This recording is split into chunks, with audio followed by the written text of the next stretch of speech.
Hoje você vai conhecer melhor, caso ainda não conheça, um dos mais importantes escritores do século XX, o maior nome da literatura gaúcha. Vamos falar nesse vídeo sobre Érico Veríssimo.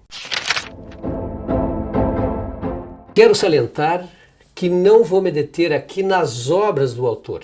Isso nós faremos num outro momento. No próximo vídeo nós vamos tomar uma obra desse autor para poder falar sobre ela aqui no canal. Érico Veríssimo, ele foi professor, tradutor, um escritor renomado. É considerado um dos mais importantes escritores, como já disse, da literatura brasileira. Ele viveu de 1905 a 1975, fez parte da geração 30 da segunda fase modernista da literatura brasileira, nasceu na cidade de Cruz Alta, aqui no Rio Grande do Sul. Inclusive, em janeiro deste ano, eu visitei a casa onde ele nasceu, que é a Casa Museu. Foi muito emocionante poder ver de perto assim, as fotos dele, dos seus familiares, os seus objetos pessoais, os seus rascunhos, os rascunhos dos livros, os originais, além de saber muito sobre a vida do escritor. Bom, eu vou tentar tratar uma certa linha do tempo, uma biografia rápida do Érico Veríssimo. Ele desde cedo já se envolveu com a arte literária. Aos 10 anos ele criou uma revista, Caricatura se chamava, e fazia desenhos, já escrevia algumas notas. Aos 13 ele já lia os autores nacionais, como Aloysio de Azevedo, Joaquim Manuel Macedo, Coelho Neto e também autores estrangeiros.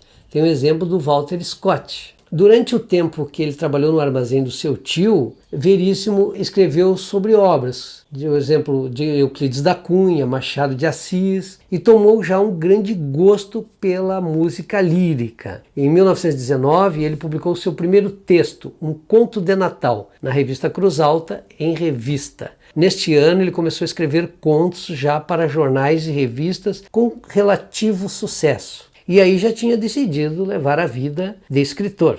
Na década de 30, Érico deixa a sua esposa Mafalda em Cruz Alta e muda-se para a capital, para Porto Alegre. É contratado como secretário da redação da revista Globo. E nas horas vagas ele reunia-se com os intelectuais, como, por exemplo, o poeta Mário Quintana. Em 1931, ele já estava mais estabilizado financeiramente. Aí ele volta para Cruz Alta e se casa com Mafalda. Deste casamento nascem 2 filhos. Nasceu a Clarissa Veríssimo e também o escritor Luiz Fernando Veríssimo. O Érico Veríssimo, para aumentar o seu orçamento, ele fez traduções de obras inglesas para o português e escrevia para edições dominicais dos jornais diários de notícias. Ele foi quem introduziu no Brasil a literatura inglesa.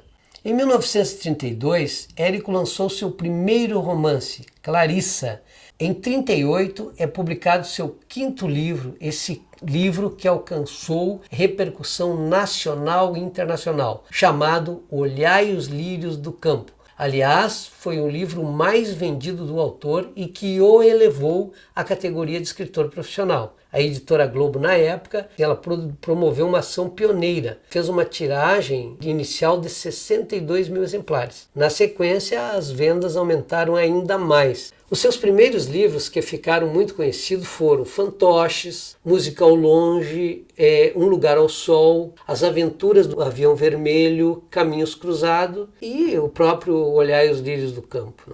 Em 1940, o Érico publica a Saga, que é considerado por ele mesmo a pior obra. E ele criticava muito as suas próprias obras. 3 ou 4 obras que ele criticou. Em 1943, ele foi com a família para os Estados Unidos para licionar aulas de literatura na Universidade da Califórnia. Foi nessa época que o renomado escritor colombiano, conhecido Gabriel Garcia Marques, quis conhecer o Érico Veríssimo e justificou lá para o Érico Veríssimo a sua atitude.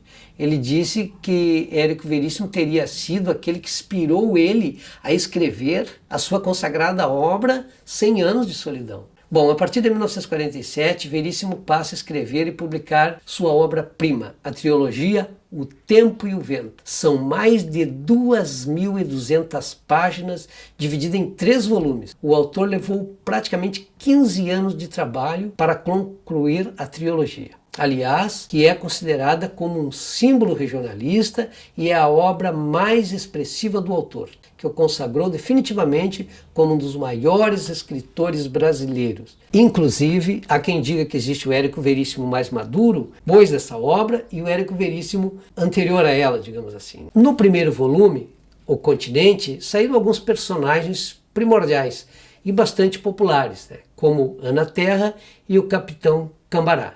Esta obra tratou da história do Rio Grande do Sul, da sua origem até a Era Vargas.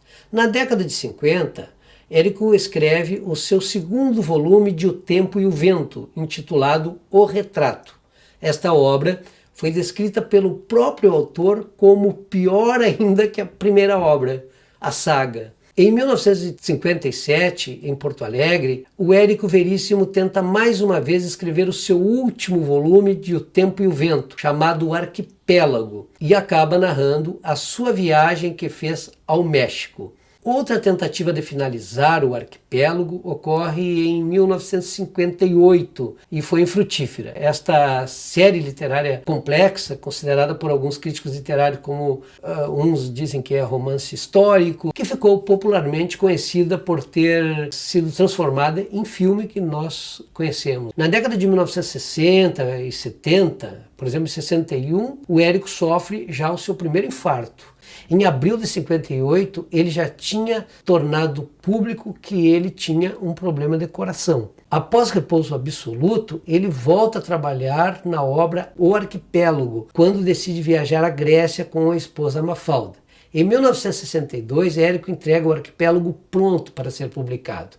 Em 65, o Érico publicou o romance O Senhor Embaixador, na qual refletia sobre os descaminhos da América Latina. Neste mesmo ano, ele ganhou o Prêmio Jabuti. Aliás, ele ganhou vários prêmios que logo eu já vou falar. O Senhor Embaixador, em 1965, e O Prisioneiro, em 1967, são duas reflexões corajosas sobre as atrocidades causadas pelo embate entre o socialismo e capitalismo no âmbito da Guerra Fria. Incidente em Antares, de 1971, esse livro figurou praticamente como uma síntese de sua obra. Os prêmios que eu disse que então que ele ganhou é Prêmio Machado de Assis, em 54, concedido pela Academia Brasileira de Letras. Título Cidadão Porto Alegre, Prêmio da Editora Nacional em 34, por Música ao Longe. Prêmio Fundação Graça Aranha por Caminhos Cruzados, título Doutor Honoris Causa em 1944, que ganhou na Califórnia, na universidade onde ele dava aula de literatura e história brasileira.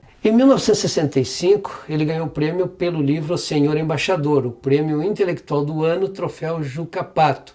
Uma curiosidade, se diz que a obra de Veríssimo é falsamente simples. Importante isso. O primeiro volume de solo de clarineta foi publicado em 1973, livros de memórias do autor.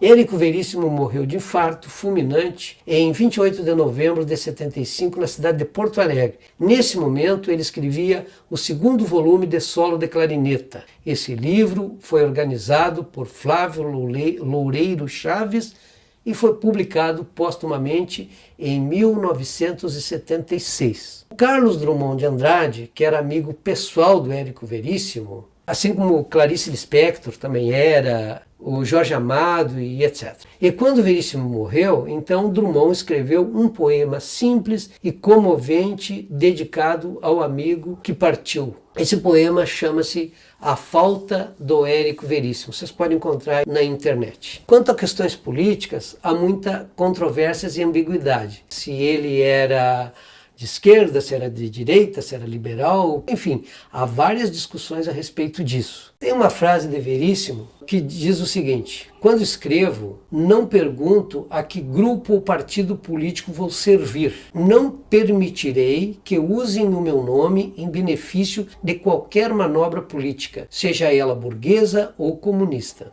Até o fim da vida, o Veríssimo não se livrou das marcas de escritor superficial e de homem desengajado. E numa entrevista que ele deu em 1972, ele se indigna indigna e ataca a literatura brasileira quando diz assim, ó, rotularam-me de superficial no começo de minha carreira e esse rótulo ficou até hoje para qualquer coisa que eu escrevo. Acho que também tem havido muito exagero a meu favor. E isso me irrita, fico intrigado e irritado quando dentro da literatura brasileira, que não é excepcionalmente rica, de grandes escritores, eu sou tratado como romancista menor, o que não é justo. Posso ser menor num plano internacional, mas não no nacional.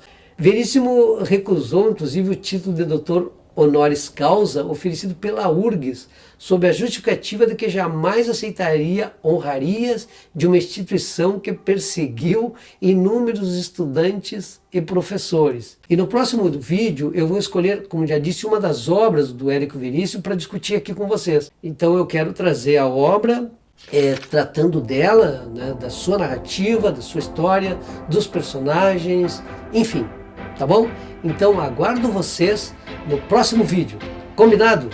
Eu volto.